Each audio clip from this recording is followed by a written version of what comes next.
おたいレコード1期です。本日はスペシャルゲスト慎吾中村さんです。よろしくお願いします。よろしくお願いします。はい。ちょっと引き続きってことなんですけども、もしこの動画からちょっとご覧になった方は、1個前に今回の動画の趣旨のお話をさせていただいてますので、そちらからご覧ください。はい。今からですね、FL スタジオですね。実際に活躍されている方がどのように使っているのか、今から慎吾中村さんの方にご紹介していただきたいと思います。よろしくお願いします。はい、よろしくお願いします。はい。まず何ですかこれは。そうですよね。多分これ普段キューベースとかライブとか使ってる人、わけわからない画面だと思うので、まずこれ今回のためのプロジェクトファイル開いてる状態なので、ざっくりそれぞれ説明をすると、この辺がブラウザで、はい、例えばここにもともと FL に入ってるキックがここに並んでたりとか、音が入ってるってことなんですね。そうですね、もともと入ってて、例えばこれをこう持ってったりとかすると、でここのなんていうかステップシーケンス、ここに音が入ってっていう、ここに音源がいっぱい入ってます。なるほどなるほど。シンセもサンプルパックとかもこの辺で、プロジェクトファイルとかもここで管理できたりとか、本当に Windows のなんでしょう、エクスプローラーみたいな感じのところです。でここから音を、ここがそれぞれの音なんですよ。例えばこれだとキックが入ってたり、これシェイカーのループ、でこういったWAV 系のものから、このネクサスみたいなシンセもここに並んでます。ネクサス4はこれはあれですね、外部プラグインですね。VST プラグイン。はい、これ外部ですし、ここ外部も、あとこれはFL の内部のシンセなんですけども、すごいかっこいいですね。かっこいいですね。これプリセットもめちゃくちゃすごい。本当にこれ使いやすくて、今でもよく使ってます。すごい。でこれあとスパイアとか、あと説明しますけども、ここにこの音源の他に、この後で説明しますオートメーションもこうやって全部並んでるんですね。別でそうやって並んでるんですね。はい、ここで相当はできるんですけども、オールにするとここで全部管理できて。なるほどなるほど。僕、エイブルトンライブなんですけども、オートメーションはどうしてもこのタイムラインの方に出てくるイメージがあるんですが、でこっからこっちに、これがプレイリストなんですけど、ここでいろいろなんでしょう、クラップとかいろいろ打ち込んだものをここに並んでるので、これをこうバーッと並べていくみたいな。なるほどなるほど。でここになんでしょう、WAV のよいしょ、ここにも波形が出るんで、こう並べたりとかですね。すごいクイックに操作ができるんですね。直感的だと思うんですよね。でここにもオートメーションありますし、並べていくっていうような、大体こういう構成で、あとよく使うミキサーですね。 FL ミキサー、結構私は好きでいろいろコンパクトとかワイドとかあるんですけども、必要最小限、ここでもおのおの EQ いじれたりとか、割とそうですね、概要としてはこんな感じで、だいたいここで、メロディーとかピアノロールとか打って、ここに並べていくみたいな。すごい。この上は何をできるところになるんですか？この辺ですか。この辺がいろいろ機能があって、例えばメトロノームとか、ここなんかいろいろですね。あんまりこの辺とか使わないかもしれないです。編集系のいろんな。そうですね。カウントダウンがあったりとか、あとこの辺ファイルとかオーディオセッティングとか、ここからミディとかありますので、設定系ですね、上の方は。ちょっと再生しちゃいましたけど、ここ再生のところとかですね。そんな感じですね。これがFL スタジオ。基本的にはじゃあもうこの画面一つで個作り上げていくっていうことですね。完結します。わかりました。ありがとうございます。これが FL スタジオざっくりとじゃあもうちょっと早速なんですけども、はい、今回は動画のご説明のためにちょっと楽曲とセッションファイルをご用意いただいたということで、どうでしょう、慎吾さんの説明しやすい順番で全然結構なんですけども、一番やっぱちょっと気になるのはどうやって作っていくみたいなところだと思うので、今はちょっともう完成というか並んでる状態ですが、実際にどういう順番で曲を作ってどういうことに気をつけてるかっていうのをちょっとご説明いただければと。そうですね、最初に完成版流しますかね。じゃあ今回作ったファイルがこれ BPM120 かなりスローな感じですね。で今回は普段のオーガニックハウスとかチル系じゃなくて、ちょっとトランシーというか、そういったものの制作途中のものを、こういうアルペジオとかがそれっぽいですよね。トランスっぽいですよね。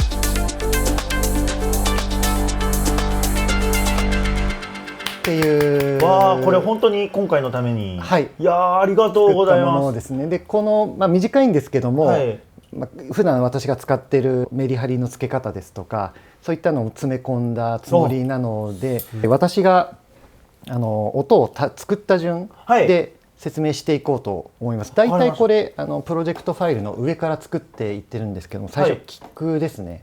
ちょっと皆さんこれイヤホンで聞いた方が、絶対いいと思います。これキックなんですけれども、FL スタジオこのもともと入ってるキックもいいんですが、外部のサンプリング CD のキックを私よく使ってます。今回採用したのがこのカシミヤってアーティスト、結構 EDM 系ですよね。でちなみにこれを前もって読ませていただいたんでけども、カシミヤ使ってると思いました。いや使いますよね。使います。カシミヤのサンプル多分アーティストのイメージ的にハードめしか使えないって思うかもしれないんですけども、使い方によって私の曲みたいな緩い曲にも使えます。これが今回サンプルの名前のパンチキックっていう名の通り、これもともとめちゃくちゃパンチが効いてるキックなんです。これが指してるものなんですけども、今回なるべく FL 純正のもので、作ってみてます。最初ちょっとこれが指してる音で指さない音が、今のがエフェクターですね。そうですね、エフェクターが全部抜いてる場合で、これFL ここでもフィルターがいじれてですね。なるほど。これはもう音を入れたら出てくるってことですね。自動で出てきます。ここでもローパスフィルターとかハイパスとかあって、もうこの時点で削ってるんで、これをちょっとこれも戻すと、もともとはこんなめちゃくちゃパンチ違いますよね。パンチですね。でこのまんまだともうなんかキックだけ目立っちゃって、私の曲には合わないので、やっているのがちょっとここでローパスフィルターかけて、で私コンプレッサー苦手な人って多いと思うんですけど、わかります。私もめちゃくちゃ苦手で、これなんとなく刺してます。なんとなく刺して、この辺をなんとなくいじっていい感じかなぐらいの、あんまり語れないで、 EQ は2個刺してます。これは1個目と2個目は何か。そうですね、本当は1個で完結するんですけども、ちょっと私が面倒なので、こっちがハイとローを、これローもうちょっと削っていいかもしれない、ハイとローを削るものですね。もう全ての、パートでこれは切ってる感じがしますので、これプラスちょっと音色を調整するためのこのくねくね EQ ですね。だいたいこの 50Hz あたりをちょっと持ち上げて、で中音、この辺が後で説明しますけど、ピアノとかパッドの音域がたまるとこなので、なるほど、もうバッサリ削っちゃって、ぶつからないようにってことですか？そうですね、ぶつからないようにですね。でこの辺はまあ正直音色の調整に近いんですけども、この辺もバッサリ削っちゃってます。これ有無だとこれともうだいぶ質感が違いますね。これもキックだけの状態で、はい、もうここまでやっちゃうんですか？まあ、もちろんちょっと作りながら調整はするとは思うんですけど、そうですね、もう大まかに、はい、もうこれ音作りの段階でここまで作っちゃいます。キックから得られるその後のシェイカーとかもその音に引っ張られるというか、なるほどなるほど。そうですね、キック強いとやっぱ他も強めになっちゃうんですけど、なっちゃうので、ここである程度音作っちゃってますね。で最後指してるのが、これが FL 純正のステレオシェイパーっていうこのステレオ感をコントロールするものなんですけども、ちょっと今回イメージャーは用意してないんですが、のキックとかベースなるべく真ん中に寄せたい、センターにまとめたいんですね。こうミキシングとかマスタリングに向けて、なのでこれは最後に挿して、もうサンプルによっては左右広がっちゃってるものもあるので、真ん中にセンターに寄せる。これがキックですね。すごいなんかキックだけでめっちゃ喋っていや本当にすごいですね。完成された音を探す方と、完成された音まで作る方がいらっしゃるじゃないですか。いますね。基本的にはじゃあ慎吾さんは一個決めたら、これを自分の求める音に作り込んでいくみたいな方が多いんですね。両方ありますね。このキック、これ例えばこれキーが G なんですけども、この曲によって変えたりとか、そもそも音作りの段階でダメだったらキック差し替えるもありますし、と場合によってキックを作るシンセもあるんですね。あれを使ったりとか様々ですけど、一番 楽というか私が好きな方法はサンプルをこうやって近づける方法ですね。サンプルとかってもともと削ることを前提に作られてると思うので、こんくらいバッサリ削っちゃってもいいかなと私は思ってます。ありがとうございます。キックって重要ですもんね。重要ですね。私みたいな緩いクラブミュージックでも重要ですね。すごい重要なところを忘れてました。キックのリリースですね。これは未だに難しいんですけど、私も今結構短めに切ってます。これちょっとこれもですね、これもともとはこれちょっと聞こえにくいですけども、ブーンブーンってなってるはずなんですね。音の伸びですね。伸びです。この短さですね。これ標準だともうクラブとかで聞くとなんかブーンブーンっていう、ああいうのになっちゃう。私はなるべく短く、ただ短すぎてもダメなので、ここはすごい気を使います。なるほどですね。一番重要なところですね。重要なところです。ブンブン言ってると、サブウーハーだけがブハブハ。そうですね。ああいうやつですね。でこれから足すピアノとかパッド全然聞こえなくなってしまうので、そうですね。これ他のプロデューサーの名前とか出しても大丈夫ですかね。デッドマウスが YouTube か Twitter でなんか言ってたんですよね。キックは短くみたいな。で私もそういう動画見るの大好きなので、それ見てから気をつけるようにして、私もこんくらい切ってます。なるほどですね。いやなんかキックは喋ることたくさんあります。いや一晩いけますね。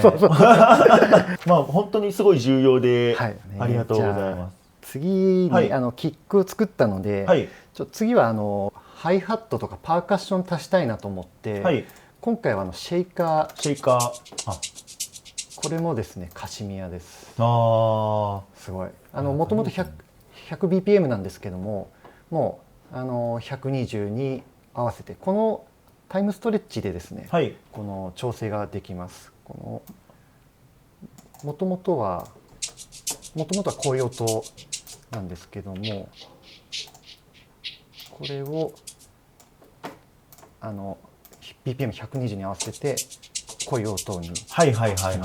であとやってることはこのピッチ、ここでも下げられるんですね。これもともとはこのくらいなんですけども、ちょっとこれだと明るすぎるあ、なるほどなるほど。で EQ とかで落とす方法もあるんですけど、私このピッチをぐっと下げる方法をよく。へー、あ、なるほどですね。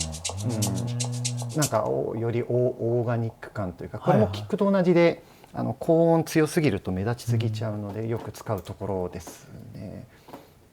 こういう BPM にガチッとはめてすぐに音下げれるっていうのはやっぱり DAW の一番いいところですよね。いいところですよね。はい。ちなみにさっきのキックは、はい、ここに並べて作ったんですけども、あ、なるほどなるほど。今回のこのシェイカーはこの波形をこのままここにドンと、あ、へー、ループをそのまま入れられる。すごいクイックなんですね。はい、これとこれ並べられるのは多分結構 FL の特徴なのですね。多分ですね。このシェイカーは何乗っけてたっけ？この雑な EQ とスライダーですね。はい、FL のこの EQ すごく使い勝手が良くて、私もいろいろ試したんですけども、もうこれ一本ですね、 EQ は。でこっちで高音域だけ残して、あとミキサーの方でも EQ あるのでちょっと高音落ち着かせて、もうシェイカーはこれだけシンプルにやってますね。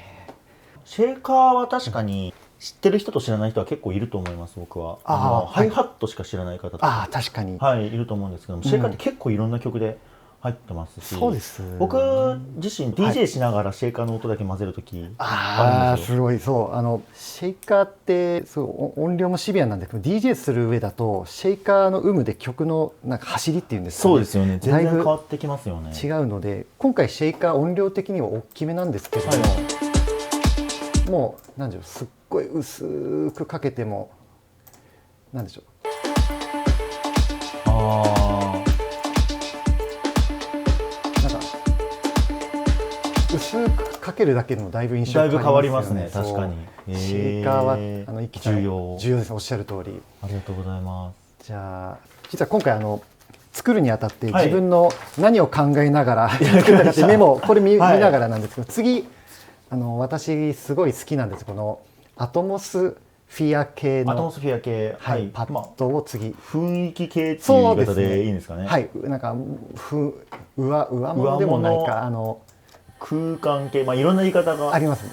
今回2本入れてます。この1個がこういうなんかいい感じのなんでしょう、このふわふわしたやつですね。これもシンセで作る方法もあるんですけども、私はこのサンプルから持ってくることが多いです。サンプル使うことで自分の意図しない結果になったりとか。なるほどですね。そうですね。これもういろいろ、これもこの辺で調整はピッチとかの長さは調整しているんですけども、例えば自分で作ったら8小節で9小節目から音変わったりとかなんでしょう したり考えるんですけども、サンプルだとなんかこの9小節目で音が変わってきたりとか、自分だとそういう発想ないなっていう、そういう面白みがあってよく使ってます。ひらめきって言われたらもうそれで終わりなんですが、そもそもこういう音までたどり着けない方とかいると思うんですけど、なんで思いつくんでしょうかっていうそうですね、このアトモスフィア系を足そうっていうのはもう私の手癖みたいなもんですね。もう全ての曲に入れているので、そうですね、多分確かに次何の音足そうって迷う方いらっしゃると思うんですけども、でも多分、求めてる曲、リファレンスの曲に使われているのが多いっていうのももちろんあるんですよね。おっしゃる通りです。リファレンスで使う曲はほとんどこういったアトモスフィア系入ってるので、あとこういう音はさすがに FL 純正では入っていないので、スプライスですとか。そうですね、スプライスご存知ですか？スプライス、月額1000円ちょっとですね。でサンプル音源が取り放題か、なんだっけ、何ダウンロードとか、そうですね、どっちかですね。これそうですね、スプライスも私は欠かせないですね。スプライスですよね。やっぱスプライスでもう自分の今作ってる曲に合うものを探しに行くっていうのが。なるほどですね。ありがとうございます。でもう一個レイヤーしてるのが、このボーカル系のこういうはいはいはいはこれもですね、もともとはこういうのを切り張りしているんですけども、そうこれ FL なんでしょう、使いやすいところなんでしょう。これない、これなんていうの、カッターカッターカッターこれあ、なるほど。ここのんじゃなくて、ここでプチって切ったりすると、もうここであ、へえ。切れちゃったり。あ、なるほどなるほど。この直感的にいじれるんですかね。へえ。そうでこれで元々の音だとこうブワーって続いてるんですけども、今回はこの16小節のループの中で9小節目でちょっと音を変えたくて、ここでつなぎ合わせてこんな感じ。なるほど。あえてそういうのにしてるっていうことですね。してますよへね。ー合わせると正直もうこのアットモスフィア系がハマるともうこれだけで気持ちいいですね。ああ、確かに。もう大体ここまで組み立てると1時間ぐらい聴いて満足しちゃう。てかまあ本当に軸ができてるっていうことですよね。もうここで大体曲の方向性は決まってきます。ここでこの曲のキーとかも変わってきますよね。で今回はまあ、指してるエフェクトはそうですね。ここでラウム来ました。ラムこれネイティブインストゥルメンツ、はい。今はいくらだっけな、そんな高くないと思うんですけど、これはコンプリートには入ってないやつでした。入っていやちょっと調べておきます。こちらまで。ありますね。ラムまではいろんなリバーブ試してたんですけども、ラムいいですね。これはリバーブプラグインですね。そうですね。リバーブという空間をやるもので、最初から入ってるこのエアリーの音いいですね。なんかどこで試そうかな。ちょっと例えばですけど、ちょっとこのパートの方が見えやすいので、ちょっと待ってくださいね。いや、やっぱりこっちでやりましょうかね。こちらこの緑はミュートですよね。そうです。そうですね。ミュートですね。そう、これ今鳴ってる音がここのランプで分かるようになります。ちょっ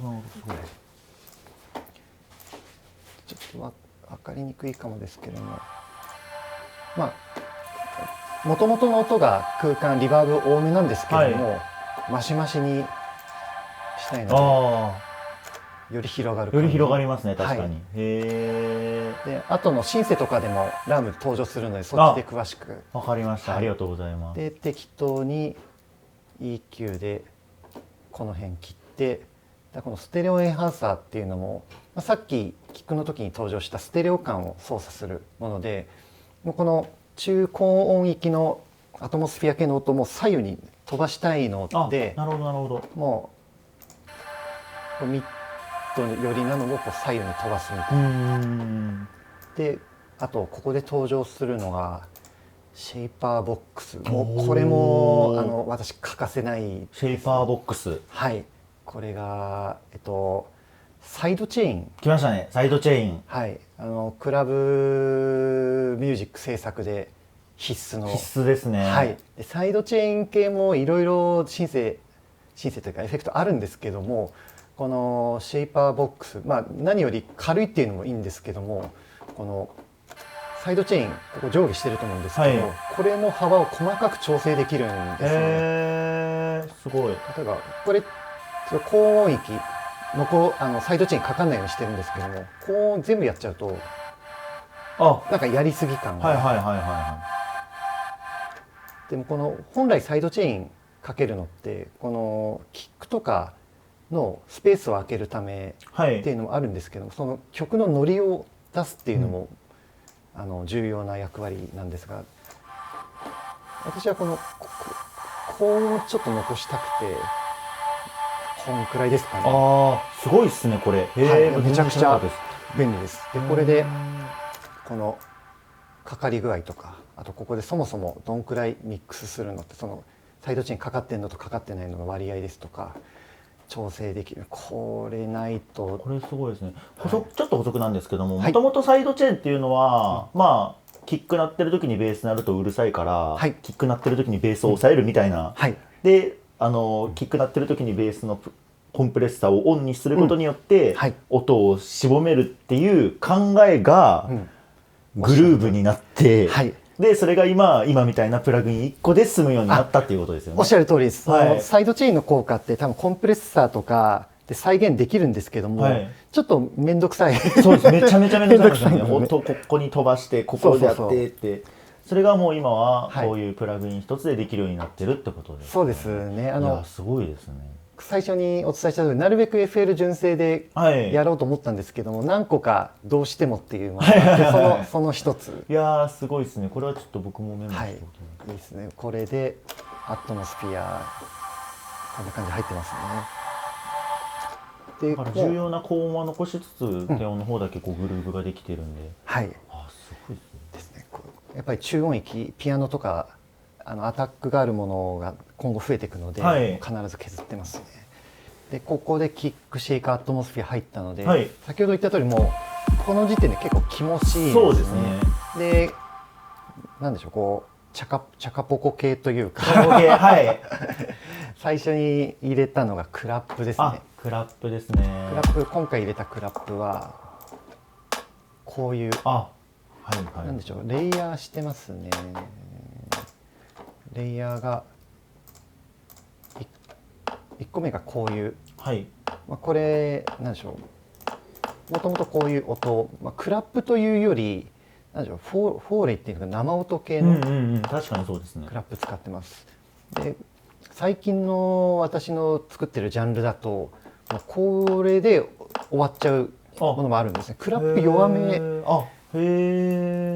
まあトレンドって言ったらあれですけども、だ今回はちょっともうちょっと高音域出したいなと思ってもう一個レイヤーしてますね。レイヤーっていうのは2つ音を重ねるみたいな、おっしゃる通りですね。はい、これを重ねてます。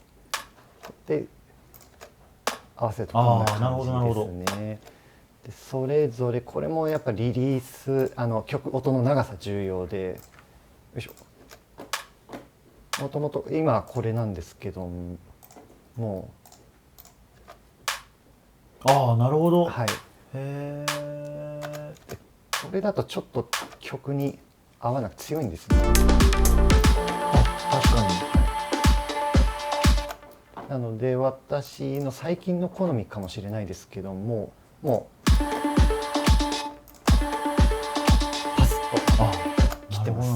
でも僕今偉そうに確かにって言いましたけども、僕さっき完成を聞いたんで言えるだけで、そうです。これやっぱり作りながらこう考えるっていうのはやっぱすごいですね。ある程度頭の中にやっぱもう完成ができてるんです。そうですね。もうリファレンスの曲があって、あとやっぱこれも手癖なんです。もうこういうクラップは短めで、なるほどっていうのがもう自分の中で決まって、もうこれ何も迷わずこの辺やったと思います、なるほどですね。でちなみにちょっと僕個人的に結構クラップの音選びに何を基準にって聞かれることがすごい多いんですけど、何かこうありますか、慎吾さんの方で。クラップはですね、私のやってる方法、音選び前ですかね。肝はこういうオーガニックっぽい音を加えることですね。でレイヤー音重ねる方はこっちは正直何でも例えばこのヴィンテージ、この辺も結構いい音入ってるんです。結構こういうのを短く切ってちょっとローパスフィルターかけてあげたりして、なんですみません繰り返しになっちゃいますけども、私のクラップはこっちの音選びが、なるほどですね。それだけでだいぶ今っぽい音に。なるほど。なんか例えば確かに軽いですよね。これが全然違いますね。キックとかぶっちゃうのかもしれないですけども、なんでしょう、これでよりナチュラルオーガニックよりなものなので、私の曲だとこういう方法がを取るんですか。はい、ありがとうございまます。すね。はい、でちょっと後で説明しますけども、はい、この何でしょう、このクラップのパートでこのディレイとかエンドレススマイルとかあるんですけども、これはちょっと後ではい、仕上げの多分次の動画になるんですかね、そこでちょっと説明しようと思います。はい、これがクラップで、次がハイハットですね。はい、ハイハットもなんか難しいですよね。ハイハットこういう音にしています。すごいシンプルだと思うんですね。そうですね。ちょっと僕も今シンプルと思いました。これも音選びとしてまずオープンハット、クローズハットっていう、はい、なんでしょう、ここにあるかな。これクローズハットですね。これオープン気味です、ね。これも本当一回ドラム叩いてみたらわかりますよね。そうですね。オープンクローズ。そう踏むか踏むか開くかの本当にクローズオープンなんで。でこれも曲の印象をだいぶ左右するもので、オープンハットだとよりなんでしょう、ちょっと上げ目というか、はい、クローズ、今使ってるクローズだとよりなんか控えめで、今回採用してるシンプルですよね。シンプル。これはあんまりこだわりないって言ったらあれですけども、これもちょっと短めに加工したりとか EQ で中低音を切ったりとかですね。ハウスビート、三大要素の一つみたいな、そうですね、そんなところあります、あります。ハイハットもこれ音選び間違っちゃうと急にダサくね。いや、えらいことになりますよね。僕現場感覚なんですけども、ハイハットが鳴ってる曲と鳴ってない曲でやっぱお客さんの踊り方全然違うんで。違いますね。こう裏拍でのノリというか。そうですそうです。例えばこれオープン、はい。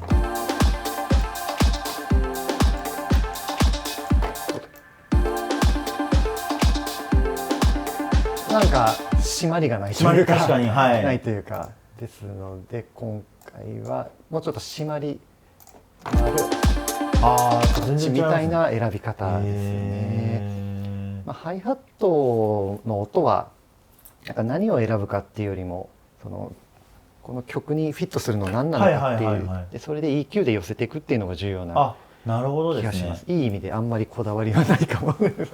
ありがとうございます。で、やっぱさっきのその初期画面っていうんですかね、リリースとかを設定する、これが結構重要なんですね、やっぱり。必ずどっかいじります。サンプラーみたいなもんなんですよね。にフィルターとかも入ったり、この辺はあんま触んないですけど、そうですね、この画面で。なるほど。結構やっぱイコライザーとかコンプレッサーで整える人多いですけども、もうそもそももっと根本的な部分から調整するのが結構大切だったんですね。おっしゃる通りです。ここの段階である程度音作りができてしまうんですよね。